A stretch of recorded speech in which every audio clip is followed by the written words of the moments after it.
مخدوم سمنا رحمۃ اللہ تعالی علیہ جس وقت جونپور تشریف لائے، وہاں ایک بزرگ تھے چراغ ہند، جن کو صدر الدین چراغ ہند رحمۃ اللہ تعالی، بڑے بزرگ ہیں، لیکن زمانے کا آپس کا معاملہ ہوتا ہے، میں بڑا تو بڑا کا معاملہ کبھی کبھار آ جاتا ہے، انسانی فطرت کا تقاضا ہے۔ وہ ان کا پرانا علاقہ تھا، ان کے مریدین تھے، اچانک مخدوم اشرف ان کے علاقے میں آئے۔ کچھ لوگوں کو تکلیف اسی بات کی ہوتی ہے میرے کھیت میں دوسرا کیوں چرنے آیا، ہوتا ہے 40 سال سے ہم پورے شہر کو سنبھال رہے تھے، اچانک یہ بکرا کہاں سے آیا، اس طرح کا حسد بھی آ جاتا ہے، یہ انسانی فطرت کا تقاضا ہے۔ چراغ ہند رحمۃ اللہ تعالی علیہ وہ بزرگ بھی ہیں، میں ان کی بیعت بھی نہیں کر رہا ہوں، لیکن مخدوم سمنا ہے، وآل رسول بھی۔ مخدوم جہانگیر اشرف سمنانی رحمۃ اللہ تعالی علیہ جس وقت جونپور تشریف آئے، لوگ جھوک در جھوک آپ کے مرید بن رہے تھے، کیونکہ چہرے میں وہ نیر تاباں تھا کہ لوگ دیکھتے تو گناہوں سے دور ہو جاتے، اپنے میل کچیل کو دھل دیتے ہیں، اور صرف ایک صحبت کافی ہوتی تھی کہ لوگ صرف مرید نہیں ولی کامل بنتے تھے۔ مخدوم سمنا کی صحبت بہتوں کو اعلیٰ مقام تک پہنچائی۔ اس زمانے میں ایک عالم دین تھے مولانا کبیر الدین۔ اس وقت مولانا کبیر الدین صاحب ایک خواب دیکھتے ہیں، خواب میں انہوں نے ایک بزرگ کا چہرہ دیکھا، سرخ بال ہیں، چہرہ پورا چمک رہا ہے، جب وہ مسکراتے ہیں تو رخساروں پر انار کی سرخی آتی ہے، اور اس بزرگ نے کہا کہ میں تیرا مرشد ہوں۔ مولانا کبیر الدین صاحب اس وقت تک مرید نہیں ہوئے تھے۔ صبح اٹھتے ہیں، پوچھتے ہیں علاقے میں سب سے بڑے بزرگ کون ہیں؟ لوگوں نے کہا حضرت صدر الدین چراغ ہند رحمۃ اللہ علیہ سب سے بڑے بزرگ۔ مولانا کبیر الدین ان کی تلاش میں گئے، چراغ ہند کی بارگاہ میں گئے تو واقعی وہ بڑے کمال کے بزرگ تھے، لوگوں کا جمگٹا تھا، تبلیغ تربیت سب ہو رہی تھی، لیکن خواب میں جو دیکھے تھے وہ نہیں تھے۔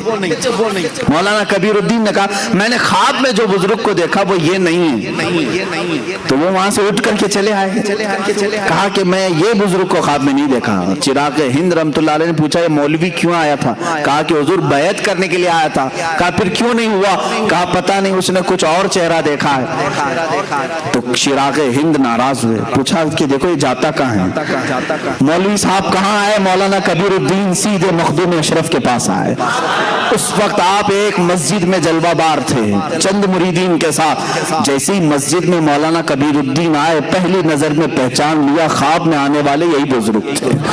خواب میں تشریف لائے، مخدوم سمنا کے پاس اپنا سب کچھ نچھاور کر دیا اور سلسلہ اشرفیہ میں داخل ہوئے، مخدوم سمنا کے ہاتھ پر بیعت کیا، اور اسی بیعت کے تھوڑی دیر کے بعد چرچا ہو گیا مولانا کبیر الدین چراغ ہند سے مرید ہونے گئے تھے، لیکن ان کی محفل سے اٹھ کر کے آئے مخدوم سمنا کے مرید ہو گئے۔ چراغ ہند پرانے بزرگ ہیں، مخدوم سمنا نئے بزرگ ہیں، ابھی آئے ہوئے ہیں۔ یہ بات پھیلی، چراغ ہند رحمۃ اللہ تعالی علیہ کے پاس لوگوں نے کہا آپ کی تو توہین ہو گئی، آپ کی مجلس چھوڑ کے مولوی چلا گیا۔ کہا کہ وہ کبیر الدین جوانی میں، وہ کبیر الدین جو ہے وہ جوانی میں مر جائے گا، گیا ہے مجھے چھوڑ کر جوانی میں مر جائے گا۔ وہ ولی کی زبان سے نکلی ہوئی بات تھی۔ مولانا کبیر الدین کو جب سنایا گیا کہ انہوں نے تو تمہارے لیے یہ جملہ کہہ دیا کہ کبیر الدین جوانی میں مر جائے گا، تو اپنے پیر و مرشد کی بارگاہ میں آئے ملول خاطر ہو کر، کہا کہ حضور بڑی بات ہو گئی، چراغ ہند نے میرے متعلق یہ کہا۔ مخدوم سمنا رحمۃ اللہ تعالی علیہ کی بات دیکھیں، کہا تم کیا چاہتے ہو؟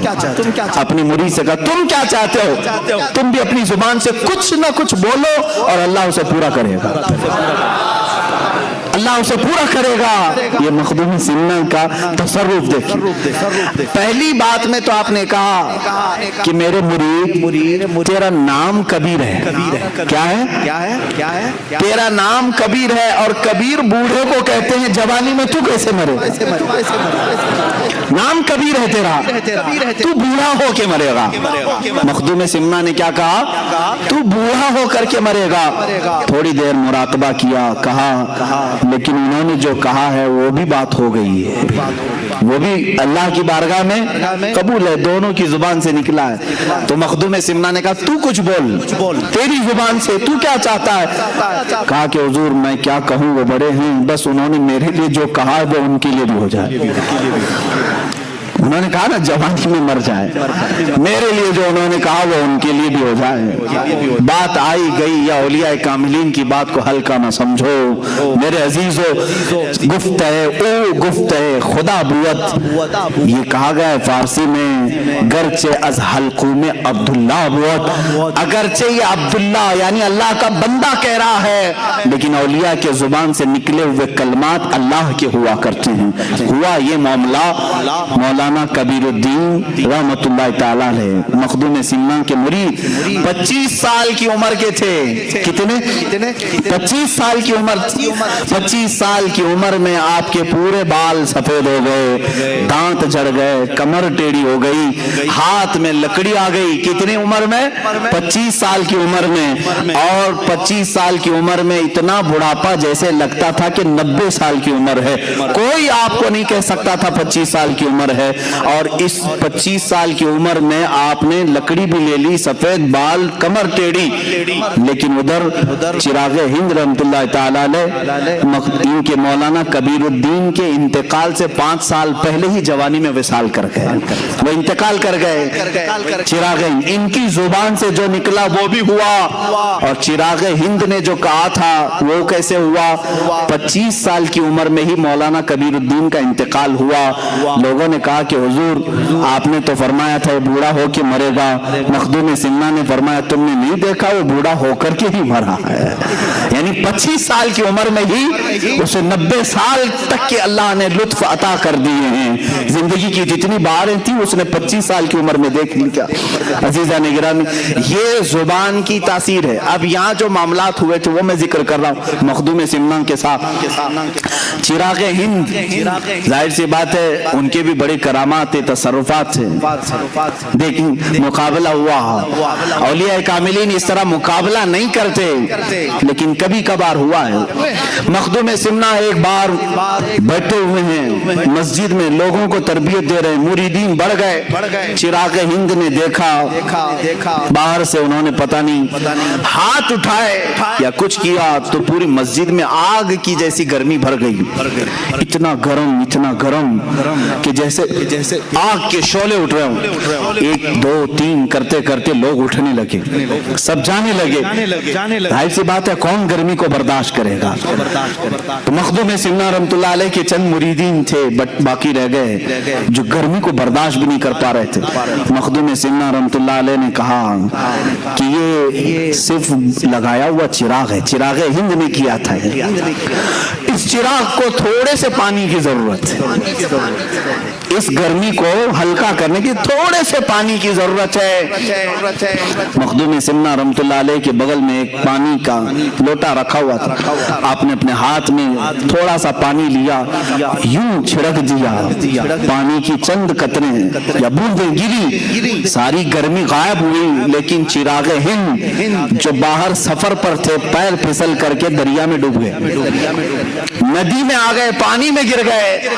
مخدوم سمنا نے نہیں کہا تھا کہ چراغ کو تھوڑے سے پانی کی ضرورت ہے، پانی میں پہنچا دیا، اور وہ پانی میں اس طرح ہاتھ پیر مارنے لگے کہ اپنے سلسلے کے تمام اولیاء کو مدد کے لیے پکارا، یہاں تک کہ رسول کریم صلی اللہ تعالیٰ علیہ وسلم کو ندا دی۔